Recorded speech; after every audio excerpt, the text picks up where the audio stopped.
I was sitting in my apartment on a cold Tuesday morning in October when my phone buzzed with a notification that would change everything I thought I knew about my family.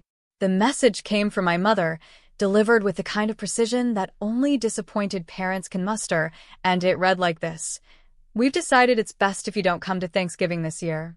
Your presence is making things difficult for everyone." I read it 3 times, 4 times, maybe 5, absolutely sure I was misunderstanding something, sure that the words would rearrange themselves into something that made sense. I called her immediately, my hands trembling as I pressed the phone to my ear, and when she picked up on the second ring, her voice was cold in a way I'd never heard before, like she was speaking to a stranger instead of her own daughter. She repeated the message word for word, each syllable feeling like a knife twisting deeper, and then, without waiting for a response, without giving me a chance to explain or ask or beg, she hung up. That's when everything started unraveling. My name is Rachel Elizabeth Mitchell. I'm 28 years old, and I'm from Columbus, Ohio, that beautiful sprawling city in the middle of America where families still gather around tables and where Thanksgiving isn't just a holiday, it's sacred, it's everything.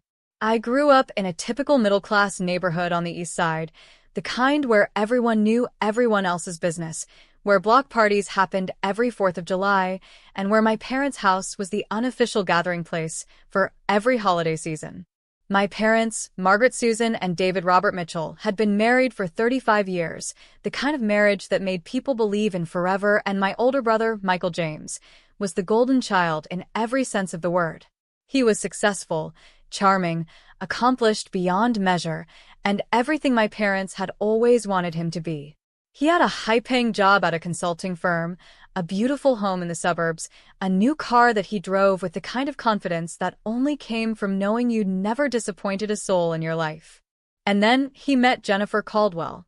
If you're listening right now, help me prove something wrong.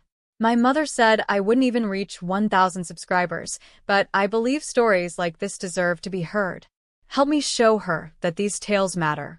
Please subscribe to All of Revenge Stories, and let's keep breathing life into stories that were never meant to stay silent.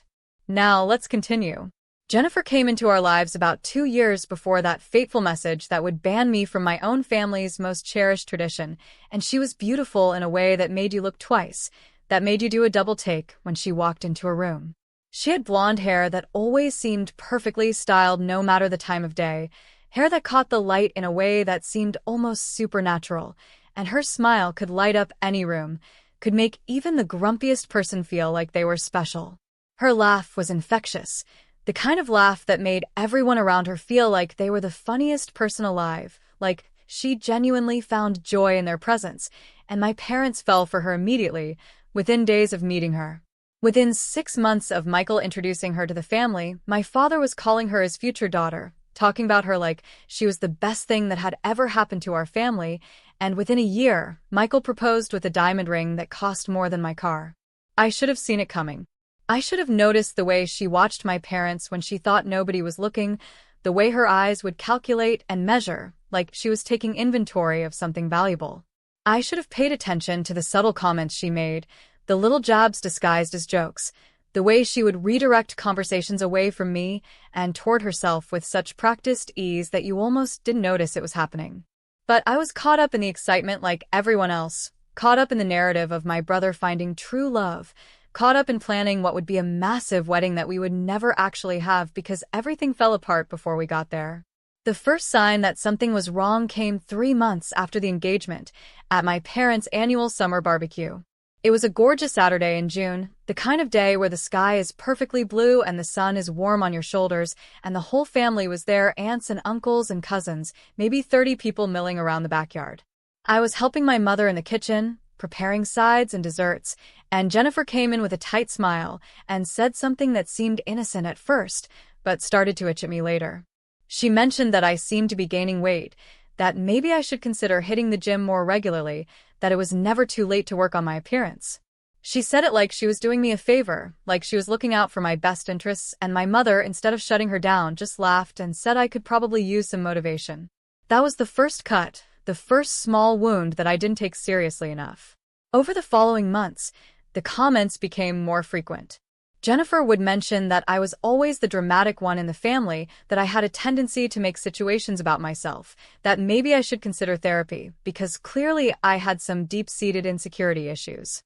She started telling stories about me, little anecdotes that made me look foolish or selfish, tales that I couldn't even remember happening, but she would tell them with such confidence that other people started to believe them. She told my parents that I had been dismissive of her when she tried to include me in wedding planning, that I had made cutting comments about her family, that I had suggested to Michael that he was making a mistake marrying her. None of it was true. None of it happened. But she told these stories so carefully, with just enough specificity and detail that they sounded real, and she would deliver them when I wasn't around to defend myself, which meant by the time I heard about them, the damage had already been done. Michael didn't believe her at first. In the beginning, when she would make these comments to him, he would laugh and say that I was his sister, and he knew me better than that Jennifer was being ridiculous. But slowly, so slowly that I didn't notice it happening in real time, his belief in me started to erode. Jennifer had a talent for making these comments when they were alone, or in front of just my parents, never in front of anyone who might contradict her. She was strategic about it, calculated in her approach, and she knew exactly which buttons to push with which family members. With my father, she would focus on stories about my financial irresponsibility. With my mother, she would emphasize my lack of ambition and how I wasn't living up to my potential. With Michael, she would suggest that I was jealous of his success and bitter about my own failures. The wedding was supposed to be in September, and as that date approached, I started to realize that something had shifted fundamentally in how my family treated me. My father stopped asking me about my life, stopped calling me on my birthday with that same warmth he always had. My mother became distant, like she was observing me from behind glass instead of engaging with me directly. And Michael, my beloved older brother, started canceling plans with me. He would text excuses, legitimate-sounding reasons that I couldn't prove were lies but that felt like lies, that felt like he was avoiding me on purpose. The wedding itself was beautiful, the kind of wedding that gets featured in magazines, all white roses and crystal chandeliers and 1,000 details that came together in perfect harmony. Jennifer looked like she had stepped out of a fairy tale, and as she walked down the aisle, I felt this overwhelming sense of dread, like I was watching something terrible unfold in slow motion, and I couldn't stop it. After the wedding, things deteriorated rapidly. Jennifer made a show of trying to include me in things, of reaching out with invitations that were designed to fail, that had hidden barbs in them. She would suggest that the four of us go out for dinner, me and my husband Ryan and her and Michael, and then she would make comments throughout the evening that were designed to make me look bad. She would talk about how nice it must be to have a real job versus whatever it was she thought I did for a living, completely dismissing the years I had spent building my career in marketing. She would ask my husband personal questions designed to make me look bad, questions about his career, his family, his future, like she was trying to establish dominance over him somehow. Ryan eventually stopped wanting to go to family events. He could see what was happening, even though I spent months refusing to acknowledge it, convincing myself that I was being paranoid, that Jennifer wasn't actually trying to poison my entire family against me. But he saw it and he was angry about it, and eventually his anger started to become directed at me, like somehow I was responsible for allowing the situation to develop, like I should have fought harder against Jennifer's narrative. By the time summer came around the following year, almost a year after the wedding, Jennifer had become a permanent fixture in my parents' lives. She was at their house several times a week, was going on vacations with them, was being treated like a daughter in a way that made me feel like I was being systematically replaced. My parents would tell me about events that Jennifer had organized, about plans they were making with her, and it felt like they were making a point of including her and excluding me. And then came the conversation that changed everything. It was a Thursday evening in late August, and I had called my mother to see if she wanted to meet for lunch. She had become hard to reach, always busy, always traveling somewhere with my father or with Jennifer and Michael. But on this particular evening, she was home and she agreed to meet me at our favorite restaurant downtown. When I got there, I could see immediately that something was different. She was sitting at the table before I arrived, and she had this expression on her face that was part disappointment and part something else, something colder. We ordered, made small talk about the weather and her garden, And then she said something that I'll never forget. She said that Michael and Jennifer were concerned about me, that they felt like I was not responding well to Jennifer being part of the family, that my behavior was becoming increasingly erratic and aggressive, and that perhaps I needed professional help to come to terms with the new family dynamics. I stared at her for a long moment, completely stunned, completely unable to formulate words. I asked her what she was talking about, what behavior she was referring to, and she gave me a vague answer about my tone and my attitude, and how people had noticed that I seemed to have issues with Jennifer. I asked who people were, and she wouldn't tell me. I asked for specific examples of this erratic behavior, and she couldn't provide any. But that didn't matter, because she already believed Jennifer's narrative. The poisoning had worked. By the time September rolled around and fall started creeping in, the damage was done. I was completely isolated from my family, cut off from the people who had raised me and defined my entire childhood. My parents rarely called anymore. Michael's text messages were clinical and distant. And Jennifer had won. She had successfully driven a wedge between me and my entire family, and she had done it so smoothly, so carefully, that I couldn't even point to a specific moment where it happened. And then came that message on that cold Tuesday in October. "We've decided it's best if you don't come to Thanksgiving this year. Your presence is making things difficult for everyone." After I hung up with my mother, I sat in my apartment for hours, not moving, barely breathing. Ryan found me there when he came home from work, still sitting on the couch in the same position I had been in all afternoon. He read the message and said something that was both comforting and infuriating. He said, "I told you so." Not in a mean way, but in a way that acknowledged that he had seen this coming and I had been in denial about it for months. I started doing what I should have done months earlier. I started asking questions, reaching out to cousins and aunts, trying to understand what story had been told about me. What I discovered was shocking. Jennifer had told my entire extended family that I was abusive, that I had made Michael deeply uncomfortable, that my jealousy had become unmanageable. She had told them that the family had tried to help me seek professional assistance, but that I had refused. She had told them that my parents were heartbroken about having to distance themselves from me, but that they had no choice because my behavior was becoming toxic. The narrative was so complete, so detailed, and so utterly false that I couldn't even process it. I had voicemails from aunts expressing concern about my mental health. I had emails from cousins suggesting that I seek help. I had been tried and convicted in the court of family opinion based entirely on lies that Jennifer had systematically constructed. That's when I realized something crucial. Jennifer hadn't just wanted to be accepted into my family. She had wanted to eliminate me from it. She had wanted to be the only woman in Michael's life in a way that superseded me, his own sister. She had wanted my parents' attention, their love, their loyalty, and she couldn't tolerate the competition that I represented just by existing. So she had destroyed me with words, with carefully crafted narratives, with lies told at exactly the right moments to exactly the right people. And the worst part was that she had done it so effectively that my own family believed her. My own blood had chosen to believe a stranger over their own daughter, their own sister. The week before Thanksgiving, I made a decision that would change everything. I had been sitting with my anger for weeks, letting it fester and grow, and I realized that I couldn't keep quiet anymore.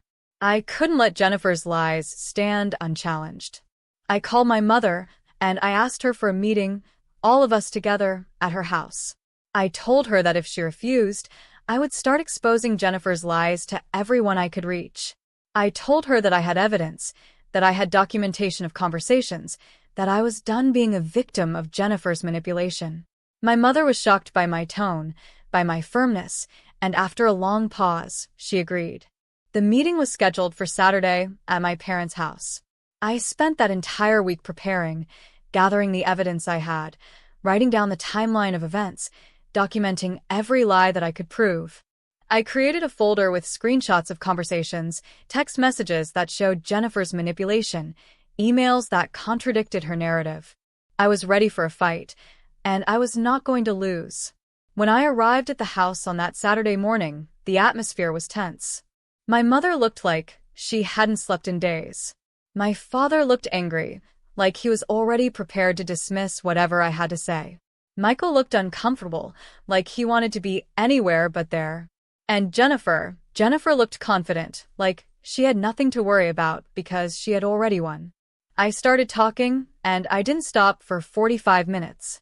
I laid out every single manipulation, every single lie, every single way that she had worked to isolate me from my family.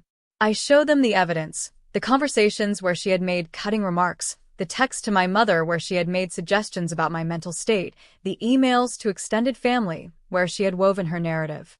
I talked about the timeline of how she had gradually turned everyone against me, starting with small comments that seemed innocent and building to this complete ostracization. And as I was talking, I watched their faces change. I watched my mother's expression shift from anger to confusion to realization. I watched my father's certainty waver. And I watched Michael, my beloved older brother, finally see what his wife had been doing. When I finished, there was silence. Nobody said anything for what felt like an eternity. And then Jennifer did something that I will never forget.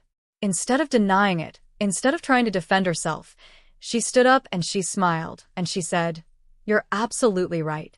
I did all of that. And I would do it again." The room went completely silent. My father stood up, his face turning red with anger. My mother put her hand over her mouth. Michael looked at Jennifer like she was a stranger.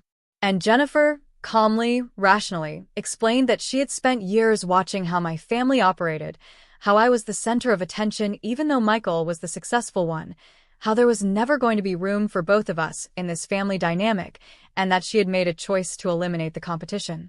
She said that she loved Michael, but she loved power more, and that she had orchestrated everything deliberately, with full knowledge of what she was doing and how it would hurt. She had wanted me out.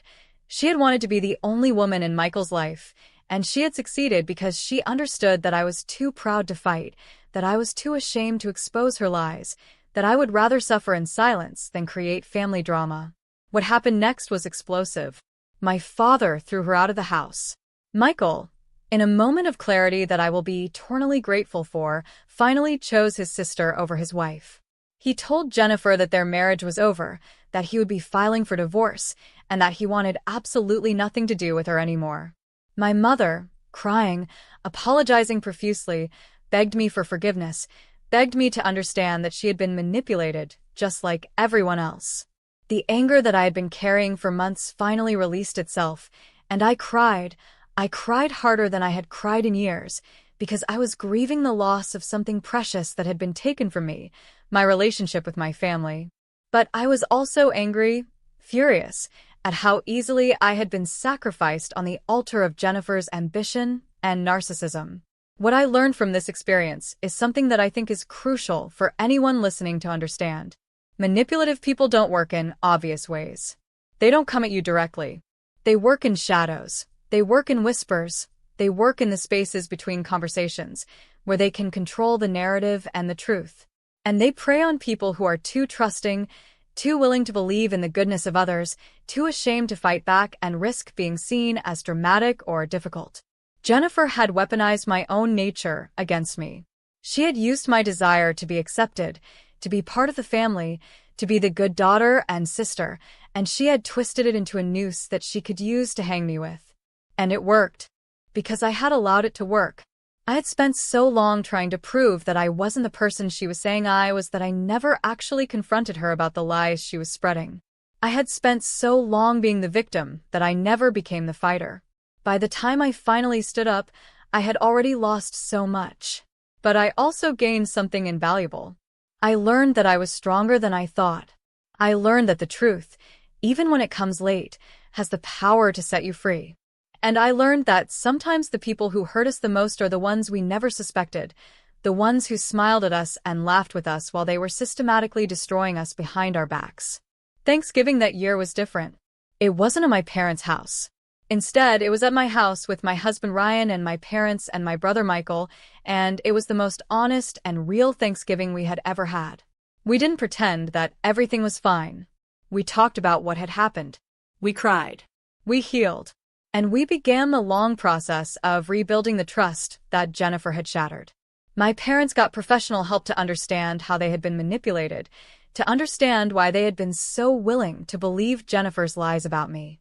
Michael went to therapy to process his own shame and guilt about not having seen what was happening sooner.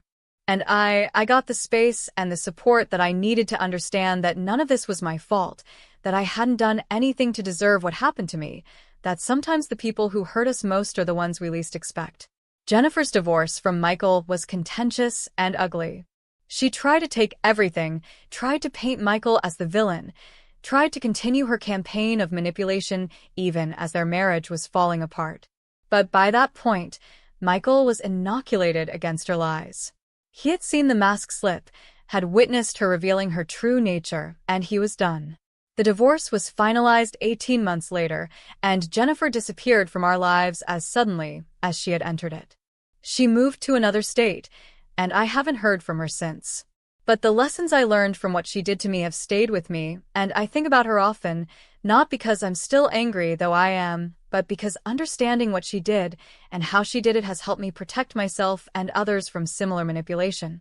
If you're listening to this story, if any part of it resonates with you, I want you to know that you're not alone. I want you to know that if someone in your family or your friend group is doing something similar, isolating you, telling lies about you, turning people against you, you don't have to accept it. You don't have to suffer in silence. You can fight back. You can demand to be heard. You can insist on the truth. And you might lose some people in that fight, people you thought would always be on your side, but you might also discover that the people worth keeping are the ones who will listen, the ones who will believe you, the ones who will stand beside you when you finally decide to stand up. That's what happened for me. And it can happen for you too. Thank you for listening to my story. Thank you for being here, for caring enough to hear what I have to say. Please like this video. Please share it with anyone who might benefit from hearing about what happened to me. And please, most importantly, subscribe to All of Revenge Stories so that you never miss another story like this one. Because these stories matter. Our experiences matter. And sometimes the only way to heal is to speak the truth out loud, to let it echo into the world, and to trust that someone, somewhere, will hear us and understand.